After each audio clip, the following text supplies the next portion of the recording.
Okay, this is crazy. The bill that is supposed to keep the government funded is now including $6 billion for a new nuclear submarine, $64 million to apparently fix up prisons that apparently got majorly damaged during storms, but haven't heard much about that. In addition to that, we are spending over $150 million more for Indians to get educated in America. We're also sending stimulus to farmers, somehow nearly spending $1 billion more for NASA, $102 million to support the Coast Guard to patrol a non-existent bridge, and get this, $3 million. You could look this one up yourself, and then we'll go through some more of the details here. $3 million on page 25 to test molasses at any U.S. port of entry. Yeah, I kid you not. This also then on page 44 includes $399 million for the acquisition of new Hurricane Hunter aircrafts.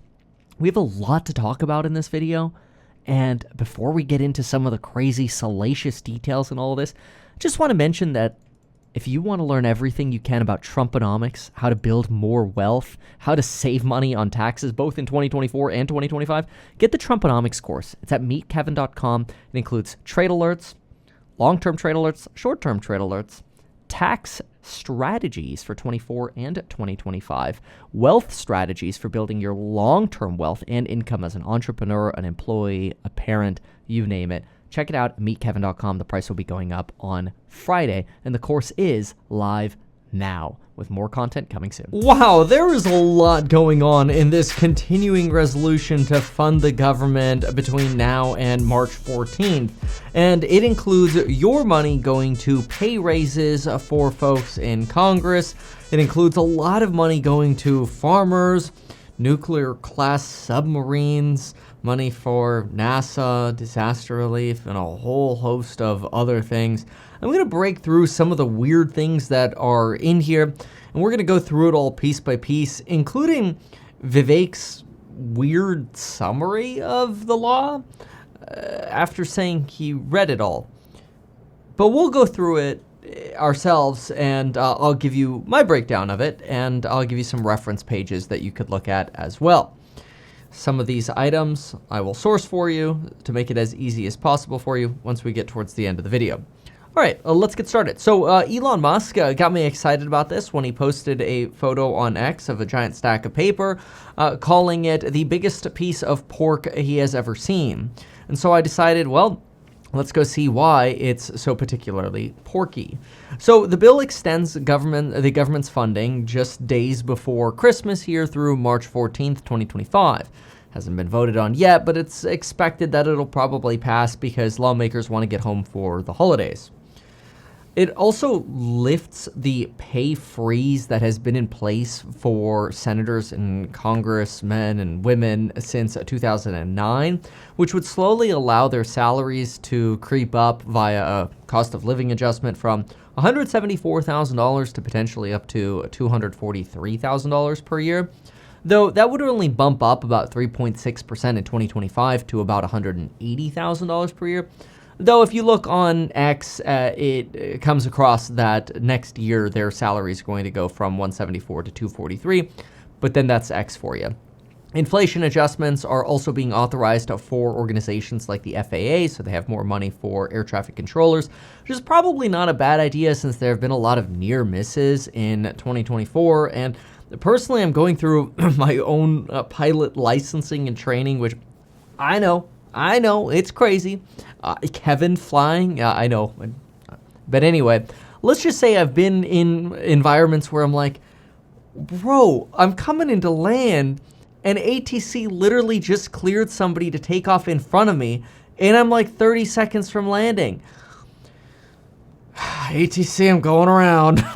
I'm just like, what is this? Sometimes they're just a little overwhelmed, and then they get on and they're like, oh, yeah, thank you. We were just going to ask you to. Anyway, $7.5 million for audit oversight is included in this. $3.4 billion going to Department of Defense repairs. You've got $2.25 billion going to SBA grants for disaster loans. These are, by the way, pretty common. These are usually 4% interest, 30-year repayment loans. They have deferral periods in there as well. It's if your house or business gets damaged, you can apply for these. They're really just kind of like sweetheart loans to try to get you to be able to put your stuff back together. But you do have to repay it over time. Sometimes they do forgiveness on some portions of these. And working with the SBA, Small Business Administration, can be a little bit of a headache. But at least it's some tool to try to put things back together if you end up getting hit by a disaster. Over $30.8 billion of this is going to the Department of Homeland Security for disaster relief, which is pretty vague because I'm like, Department of Homeland Security, how did y'all spend or end up with $30.8 billion in damages?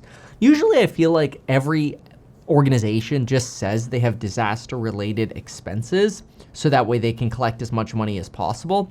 And I don't actually think that they've sustained that kind of damage, but it's kind of not uncommon to see this sort of stuff. Anyway, Vivek claims that $8 billion are going specifically to the Francis Scott Key Bridge that was destroyed. This is not true, and it does make me a little bit nervous about Vivek's integrity sometimes when, like he's arguing that he's spending all this time reading all of the bill, but then he doesn't. I'll show you that really quickly. He says here, I wanted to read the full 1,500-page bill and speak with key leaders before forming an opinion. Having done that, in other words, having read the bill, here's my view, because he's said this numerous times that he's going to sit here. See, currently reading the 1547 bill to fund the government. And he says right here that the Francis Scott Key Bridge replacement, $8 billion. And so he kind of makes it seem like the bridge is getting $8 billion, but the budget to replace the bridge is about $1.8 to $2 billion. And the section that he's referring to is actually page 96 of the actual continuing resolution. And when you go to page 96 and you actually understand what you're reading, if you read it, you actually find out that that $8 billion gets allocated to various different items. Sorry, page 94, I misread that. There you go. Page 94 right here. This is for an allocation of emergency relief authorized under Section 125, Title 23. If you look that up, what that is that's the repair section of the statute that allows the government to spend up to $8 billion on all bridges and all highways in the country that have been damaged by disasters, including, yes, up to 100% of the replacement cost for the Francis Scott Key Bridge. So even if the bridge costs 50% more than budgeted, then it would cost $3 billion to replace the bridge. Another $5 billion is going to other highways and bridges. And so I think that's a really important distinction that Vivek doesn't make here. And it just makes me scratch my head a little bit and wonder, like, you're supposed to be the Doge guy, and I'm really optimistic about Doge, but I'm also a little bit worried that if you're willing to jump to somewhat rash conclusions this early on in the process of Doge, is there a potential that you're kind of just looking for salacious things to tweet and not actually going through the real details? Because let's be real, 38,000 likes, this is great engagement because people read this and they're like, oh, wow, he's going through all the pages. This is great. He's actually going through the details of this. See, he says this, we're bringing a novel idea to Washington, D.C. Read the law, not an agency interpretation of it, not a media distillation of it. Which is really interesting because, when I look at his distillation here, he writes, disaster relief, $100 billion, stimulus for farmers, $10 billion. The only place I saw this, and I link all my sources, by the way, over at ehack.com, but the only place I actually saw that phraseology was a CNN article. The deal contains nearly $100 billion in disaster aid and $10 billion more in banking relief for farmers. And I'm like, Vivek says this and CNN says this, but I kind of read the bill differently. When I go through the bill, I read it very, very differently. I see it as, they list $30 billion in farm relief. Actually, I write down my my breakdown. Where is it? Right here. See, totals I'm seeing are $32 billion in farmer relief, 7.3 of that in disaster relief. Some of it is a little blurry in terms of how they add it up, because in the actual legislation, they have $30.78 billion for crop, livestock, and timber loss, blah, blah, blah, blah, blah. So again, like the only place that I see Vivek's actual claim is straight from either an AP article or CNN article, and I'm like, okay, not actually seeing that in the bill, but okay. All right, Vivek. It does concern me a little bit that Doge is just sort of like a way to get attention, and it just makes me a little doubtful about how effective they're going to be if they're just going to be this loose already. Look, I'm not claiming to be smarter than Elon or Vivek. I'm just saying, like, if I can see things that don't align this quickly, it just makes me nervous about how effective they're actually going to be, because if they go in front of Congress and they make those sort of oopsies, they're just not going to get anywhere, which is disappointing. It sort of like waters down how effective Doge should really be.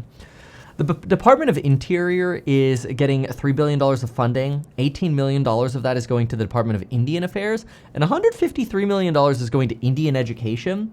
So like, okay, so we're ramping up Indian education by $153 million of this. I'm not saying that Indians don't deserve to be educated, Indian Americans, or whatever the correct thing to call them today is, but I feel like all Americans deserve more educational money.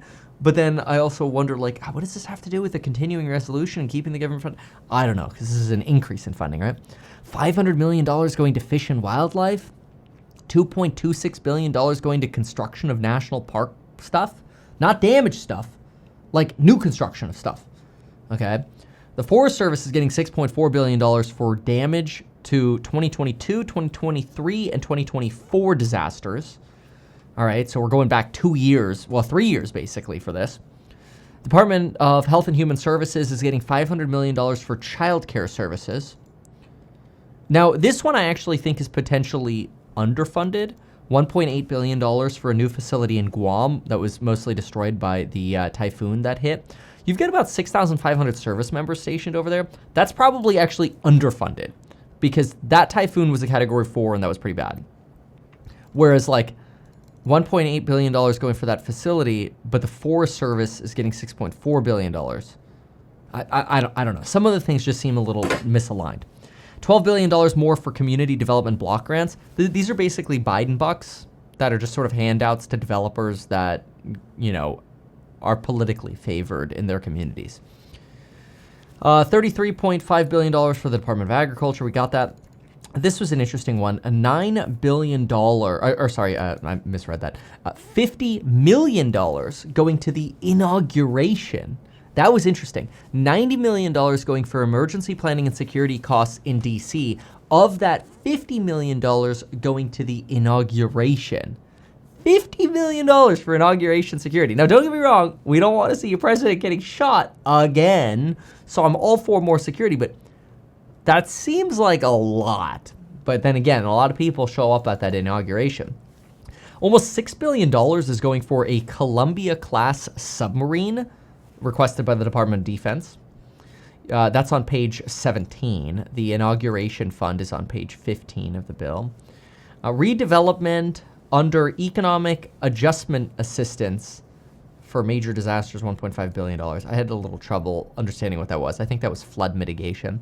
Page 45 and page 64. This is a little confusing. Page 45 and 64 both talk about more money for Supreme Court justices and the protection of them. $12 million for resident security, and then potentially up to another $13.5 million in salaries. So I kind of think that's sort of like, yeah, $12 million for fencing and cameras, and then another $13.5 million for salaries. That's my guess as to how this breaks down. Might be because this carjacker was shot outside of Justice Sotomayor's house in D.C. in 2024. Two marshals were in the car protecting her house, and somebody tried to carjack them, and they probably got shot. Welcome to D.C., I guess. $64.7 million are going to prison repairs because of disasters in 2024. Again, I kind of think things are just being lumped under disaster damage. $740 million for hurricane-damaged infrastructure for NASA-related facilities. which was also confusing, and that's on page 47 of the bill, but it's confusing because there was a Florida Today piece that indicated that NASA only received minor damage from Hurricane Milton, but then the bill just basically loops in all damage that could have occurred in 2023 and 2024, so it's, all right, whatever.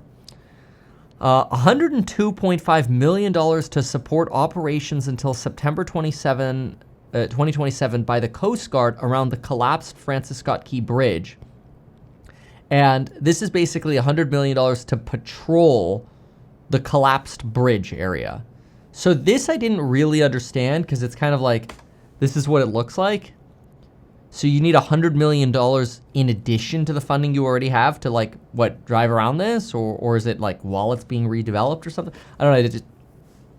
Maybe I just don't understand. It seemed a little weird. Vivek, obviously, he's really anti this. He says Congress should vote no. He says that for every, dollar of new spending, for every dollar of spending that this bill has, there's 65 cents of new spending. It's a little hard to align this exactly, but I don't disagree that there's a lot of extra new spending in here, so I do agree with this. Again, I do question some of his sources, so I'm a little skeptical. Speaker Johnson says that farms have been hammered with declines in income of about 4.1% this year and 19.4% in the year before, and so they're extending the farm bill as part of this. A lot of people are like, Speaker Johnson, you knew this was coming since September. Why are you just now trying to hammer this through the week before Christmas? $29 billion going to FEMA. The package does not include language for unfreezing the $20 billion that Democrats want in IRS funding. And yeah, that gives you kind of a full breakdown of everything that's in this bill and things that might be a little funky. Anyway, if you want to learn about Trumponomics, make sure you go to meetkevin.com to check out the Trumponomics course and the sale price that will be ending on Friday. You'll learn a lot on how to save money with taxation, small business, liability protection, entrepreneurship, how to save money as an employee with children, you name it. Go check it out. You won't regret it. meetkevin.com.